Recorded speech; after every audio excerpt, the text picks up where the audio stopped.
முதல் வாசகம் பேதுரு எழுதிய முதல் திருமுகம் அதிகாரம் 5 திருவசனங்கள் 5 முதல் 14 வரை. இளைஞர்களே, நீங்கள் முதியவர்களுக்கு பணிந்திருங்கள்.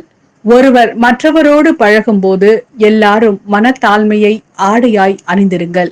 ஏனெனில் செருக்குற்றோரை கடவுள் இகழ்ச்சியுடன் நோக்குவார், தாழ்நிலையில் உள்ளோருக்கோ கருணை காட்டுவார். ஆகையால் கடவுளுடைய வல்லமை மிக்க கரத்தின் கீழ் உங்களை தாழ்த்துங்கள். அப்பொழுது அவர் ஏற்ற காலத்தில் உங்களை உயர்த்துவார்.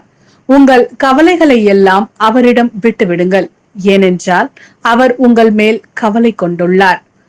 அறிவு தெளிவோடு விழிப்பாயிருங்கள். உங்கள் எதிரியாகிய அழகை யாரை விழுங்கலாம் என கர்ச்சிக்கும் சிங்கம் போல தேடி திரிகிறது.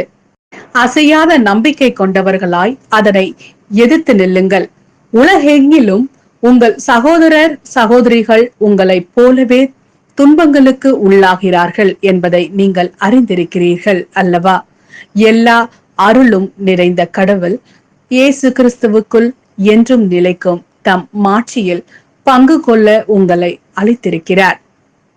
சிறிது கால துன்பங்களுக்கு பின் அவர் உங்களை சீர்படுத்தி உறுதிப்படுத்தி வலுப்படுத்தி நிலை நிறுத்துவார். அவரது வல்லமை என்றென்றைக்கும் உள்ளது. ஆமென். நம்பிக்கைக்குரிய சகோதரன் என நான் கருதும் சில்வான் வழியாக சுருக்கமாக உங்களுக்கு எழுதியுள்ளேன். உங்களை ஊக்குவிக்கவும் கடவுளுடைய மெய்யான அருளை பற்றி சான்று பகரவுமே எழுதினேன்.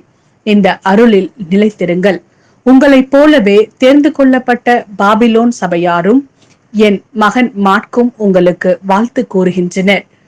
அன்பு முத்தம் கொடுத்து நீங்கள் ஒருவர் மற்றவரை வாழ்த்துங்கள்.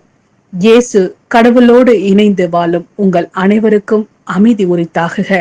இது ஆண்டவரின் அருள்வாக்கு. இறைவா, உமக்கு நன்றி. மாற்கு எழுதிய நற்செய்தி அதிகாரம் 16 திருவசனங்கள் 15 முதல் 20 வரை. இயேசு அவர்களை நோக்கி, உலகெங்கும் சென்று படைப்பிற்கெல்லாம் நற்செய்தியை பறைசாற்றுங்கள்.